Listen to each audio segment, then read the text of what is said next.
لە مەزارگە و مەرقەدە شیعەکان دەگوزارێت.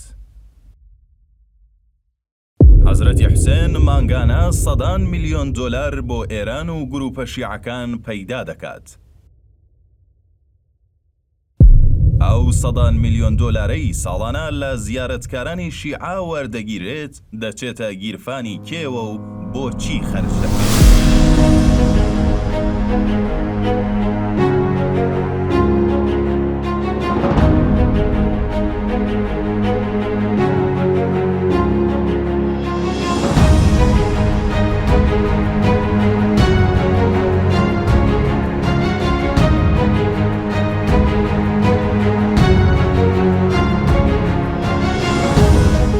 ئەمانە تەنها گۆڕێکی یاسایی نین، بەڵکو لەگەڵەوەی گڵکۆی یەک لە کەسایەتیە دیارەکانی ئیسلام و مەزهەبی شیعەن هاوکات بوونەتە قاسە و بانکێکی گەورە و ڕۆژانە ملیاران دینار و تومەن و لیرەی سووری دەڕژێنرێتە مەزارگاکانیانەوە.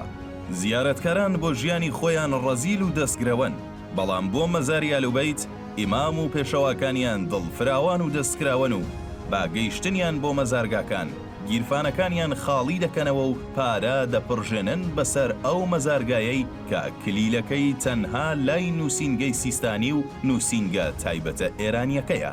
ساڵانە و لە کاتی بەڕێوەچوونی مەراسیمەکانی شیعە و بە تایبەت عاشورا و مەولود و یادەکانی تر نەک هەزاران بەڵکو ملیۆنان خەڵک و زیارەتکار لە نێوخۆ، ئێران، لوبنان، یەمەن، سووریا و پەیڕەوانی شیعە لە وڵاتە جیاوازەکانی جیهانەوە ڕوو لە نەجەف و کەربەلا دەکەن. ئەمەش بەواتای هاتنی دەیان ملیۆن دۆلار و دەوڵەمەندبوونی ئەو تیمەیە کە لە دەوری ئیمامە باڵەکانی شیعەن.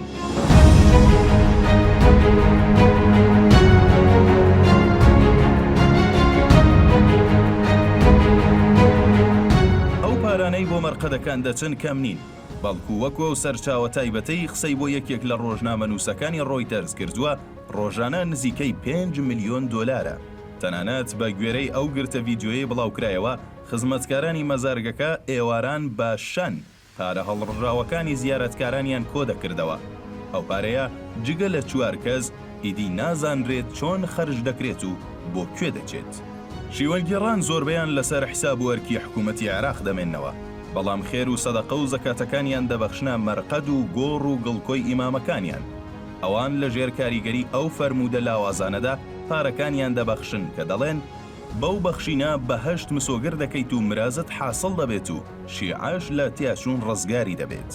بەڵام بێئاگالەوەی ئەو پارانە بۆ گیرفانێکی نادیار و تاکە کەسێک لە نێو گروپێکی نهێنی دەچن. بەپێی یاساکانی شیعە کاروباری مەزارگەکان و ئەو یارمەتیە داراییانەی بۆی دەچێت لەگەڵ خێر و زەکات و سەرفیترە کە ساڵانە بە زیاتر لە 300 ملیۆن دۆلار دەخامڵێنرێت، دەدرێتە تیمێکی 4 کەسی کە دوانیان لە نووسینگەی سوودانی و دوانی تریشیان لەو دەستەیان کە لە حەوزەی قومەوە بۆ سەرپەرشتی تایبەت ڕەوانەی عێراق کراون. زۆربەی شیعەکانی ناوچەی سەدری بەغداد و ناوچەکانی تر لە بەسرە و نەجەف لە حاڵێکدا دەژین کە پێی دەگوترێ هێڵی سووری ژیان و ناوچەی مەترسیداری مانەوە و چینی پڵیشاوە. بەڵام هێشتاش نەگەیشتونەتە ئەوەی لەو پارەزە بەلاحەیان بۆ خەرج بکرێت کە دەدرێتە مەزارگەکان، بەڵکو ئەو پارەیە لە شتی تایبەت و نهێنیدا خەرج دەکرێت. سوننەکان لە سۆشیال میدیا قسەیەکی باویان هەبوو کە دەیان گوت ئیمامەکانی شیعە ئەوەندە کاسبن کە بە مردویش ملیۆنان دۆلار پەیدا دەکەن، وەکو ئاماژەیەک بۆ ئەو هەموو پارە و سامانەی لە ڕێگەی خێر و زەکات و بەخشینی کاتی یادەکان بۆیان دەچێت. نەنگیەکە لەوەدایە کە شوێنکەوتوانی شیعە هەر چەند هەژار و کەم دەرامەتیش بن، هێشتاش دەبێت پارەی ئەو مەزارگەیانە بدەن و ئەوەش کراوەتە پێشمەرجی گیرابوونی نزا و پاڕانەوەکانیان و لەو کاتەی گیرفانیان خاڵی دەکەنەوە لەسەر مەزار و مەرقەدەکان حاڵی خراپی گوزەرانی خۆیان بیر دەچێتەوە. ئەو سەدان ملیۆنەی ساڵانە بۆ مەزارگەکان دەچێت، هیچ بەرپرس و دەسەڵاتدارێک لە نێو عێراق نییە بتوانێت بپرسێتەوە یاخود بە دوواداچوونی بۆ بکات. جگەلەوەش ساڵانە لە ڕێگای وەقفی شیعیەوە لە حکوومەت 58 ملیۆن دۆلار بۆ خزمەتی زیارەتکارە ئێرانیەکان لە بودجەی گشتی عێراق دەبرێت.